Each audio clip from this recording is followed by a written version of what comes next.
Come on. Are we with the right company? I tell you what, on Saturday, everybody starts to get depressed like convention's coming to a close. I tell you what, baby, this party is just getting started. Now, most of you guys know my story. Goodness gracious, I gave up medical school to pursue this USANA opportunity.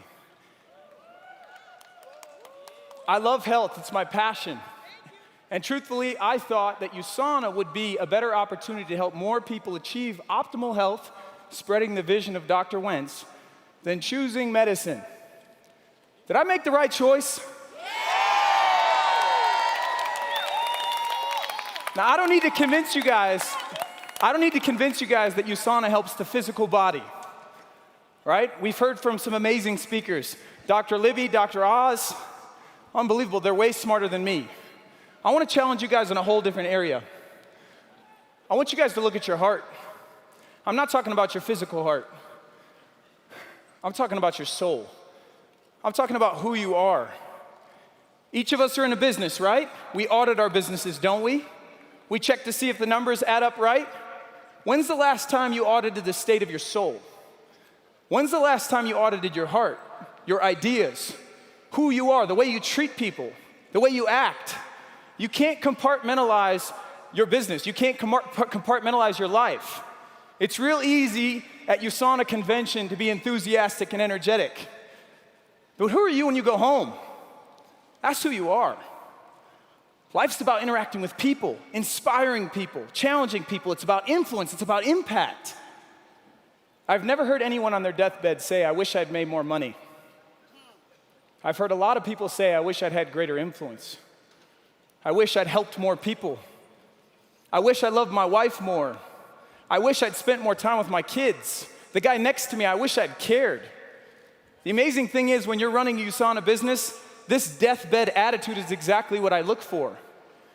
Because USANA is all about who you are and how you interact with people.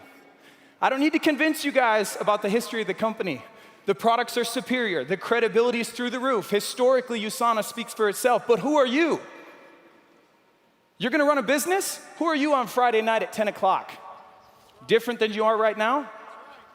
Everyone here wants their USANA business to grow. Everybody wants more success. Everybody asks me, Jordan, what is this key? How do I go gold, ruby, and beyond? What do you think the key to success is? It's your heart, friends. It's who you are. What do you think the number one reason is that people join USANA? Residual income? Ratings in the comparative guide? Top-rated compensation plan? FDA-registered facility? No. 85% of people join USANA because of who their sponsor is. 6 years ago,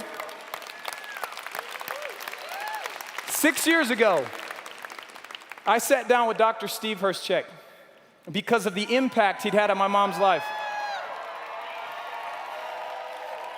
Why would a broke college student put over $1,000 on his credit card for products he'd never even tried? I did it because I trusted Dr. Hurschek. I trusted who he was. Dr. Hurschek, I thank you. I know you're up there somewhere.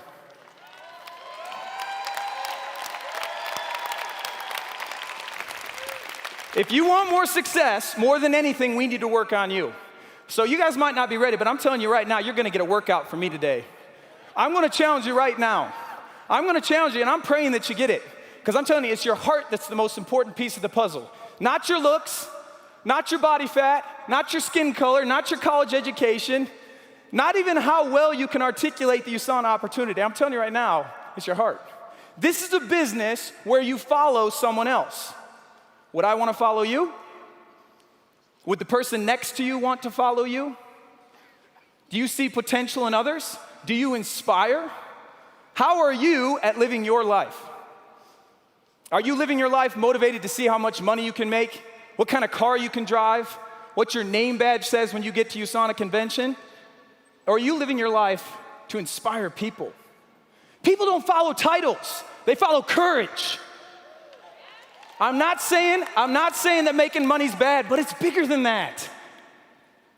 I tell my new teammates, I tell my USANA teammates, you're gonna be confronted with thousands of decisions when you start USANA. Don't ever ask yourself, will it make you more money? You compromise yourself, you prostitute yourself, you round off the edges. Ask yourself, is it right or is it wrong?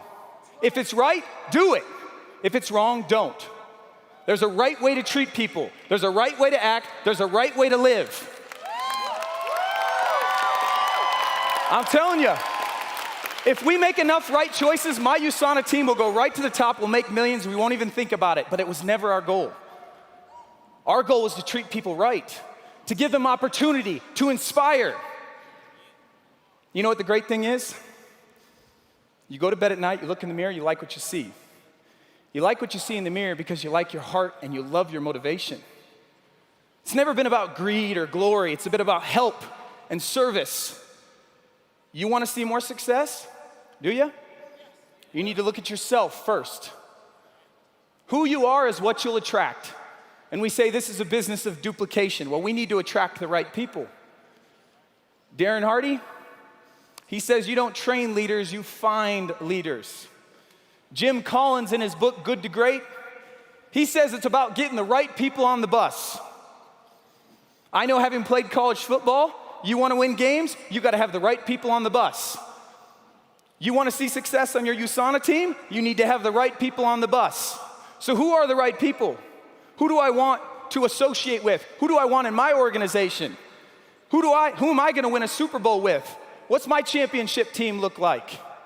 I'll tell you, there's 4 non-negotiables if you want to get on the bus. Ask yourself, are you the right person to get on the bus? Number 1, be someone who wants to be motivated. Be someone who wants to be challenged. You came here to Salt Lake City because you wanted to be motivated. That's why this audience is so good. Now, I'm a big Chicago Bears fan. In fact, Canada, I'm a huge Blackhawks fan too, baby.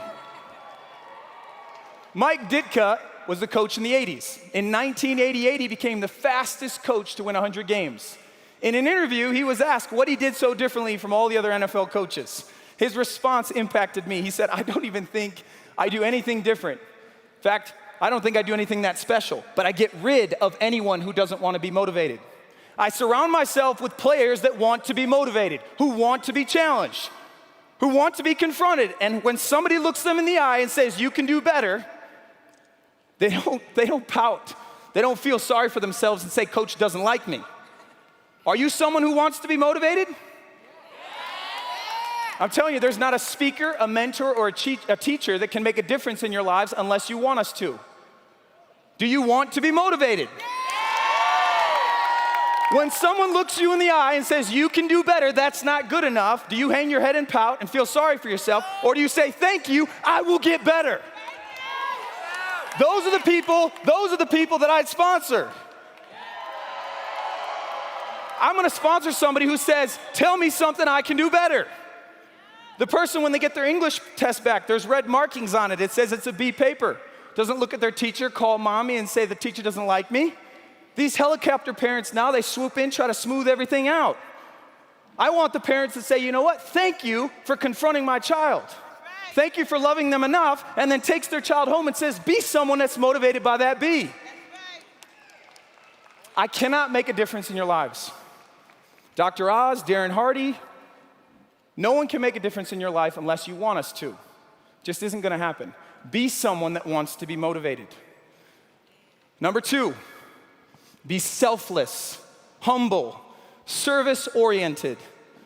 Holy smokes. We got magazines today in our culture. You know what they're titled? Self. And I'm telling you, it's about being selfless. Everyone's solution to problems today is do something for yourself. Buy something for yourself. And I'm not talking about health issues here. Do something for yourself and you'll feel good.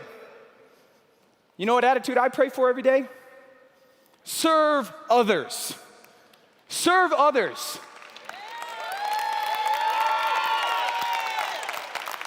This is countercultural. But listen to me, I'm telling you, if you want to be happy, live a life of service. That should drive what you do. It doesn't mean you can't run a business. It doesn't mean you can't make money. But What's motivating you cannot be yourself.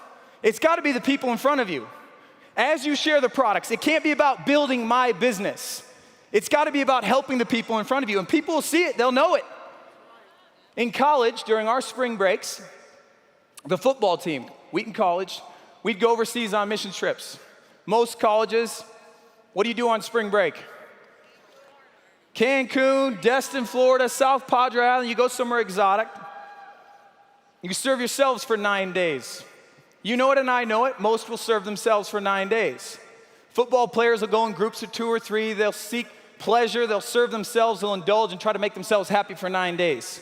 After 9 days, they come back, try to collaborate as a team, and they say, let's be a team. You know what my team did? We collectively went to Africa to serve others together. We didn't independently serve ourselves, we collectively served others. Yearly, we would raise upwards of $200,000 a year to go serve others.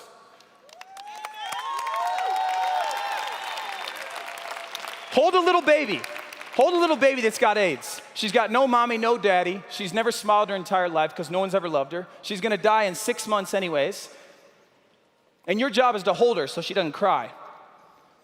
We fixed sewer lines. We were standing knee deep in human waste just so the toilets would flush. Then we built playgrounds and read the kids stories before they go to bed.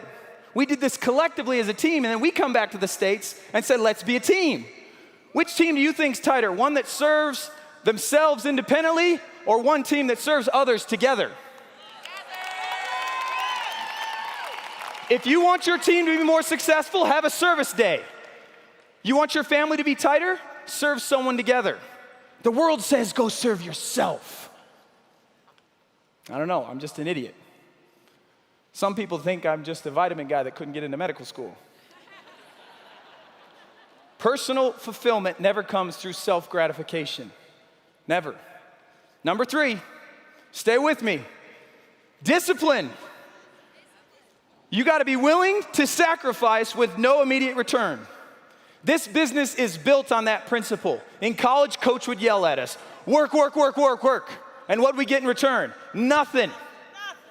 Discipline is those people who can work and sacrifice and expect nothing in return. It's that person in retirement when your advisor says, hey, I need $100 a month. You say, no, I need that $100. Where's my return? He tells you, you get nothing right now, but after 40 years, you get $1 million. The disciplined person can work, can labor, and expect nothing in return, knowing the return will come down the road.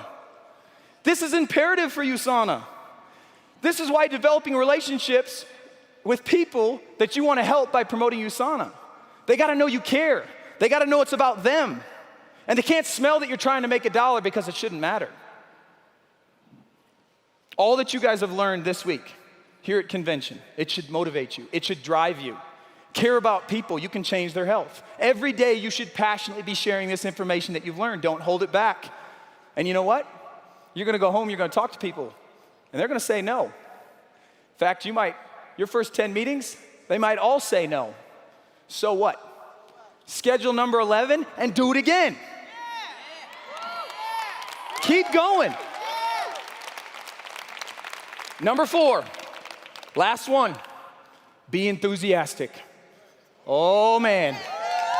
Oh man. Here's a big one. I'm talking powerful, positive presence. If you got enthusiasm, you can change the world. Unbelievable quote. Enthusiasm is the greatest business asset in the world. It beats money, power, and influence. Single-handedly, the enthusiast convinces and dominates where a small army of workers would scarcely raise a tremor of hope. Enthusiasm tramples over prejudice and opposition, spurns in action, and like an avalanche, overwhelms and engulfs all obstacles. Energy! Energy! And you know what? Everyone's got it. You just have to decide it. Your alarm clock rings the same time mine does every day, 4, 5, 6 a.m., depending on the day, right? When that alarm clock rings, I feel just as lousy as you do. You gotta be kidding me. Every ounce of my body wants to hit that snooze button. I tell myself if I got 6 more minutes, I'd feel better. Baloney. 6 minutes or even an hour later, you feel just as bad. Here's the deal. Soon as you wake up, you got a decision to make. Today, I'm gonna live with energy. Now you say, well, Jordan, that's just you. You were born that way. No, I decided to be that way. That alarm clock goes off. I know I was created for a purpose. I was born because I'm here to serve someone today. I'm gonna fulfill my duties on this planet Earth, serving someone else with energy.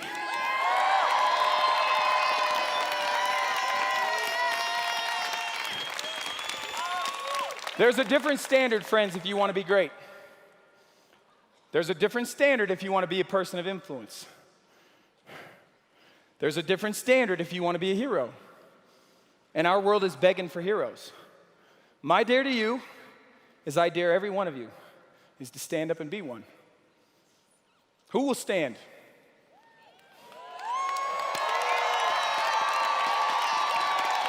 If you want to be a person of influence, stand up.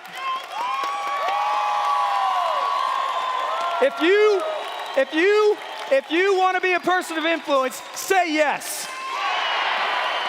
If you will be selfless and put others first, say yes. If you will be disciplined with no immediate return, say yes. Finally, will you choose to have energy every single day? I'm telling you, baby, I'm not a bus driver, but you'd all be on my bus. Let's go out and let's make it rain.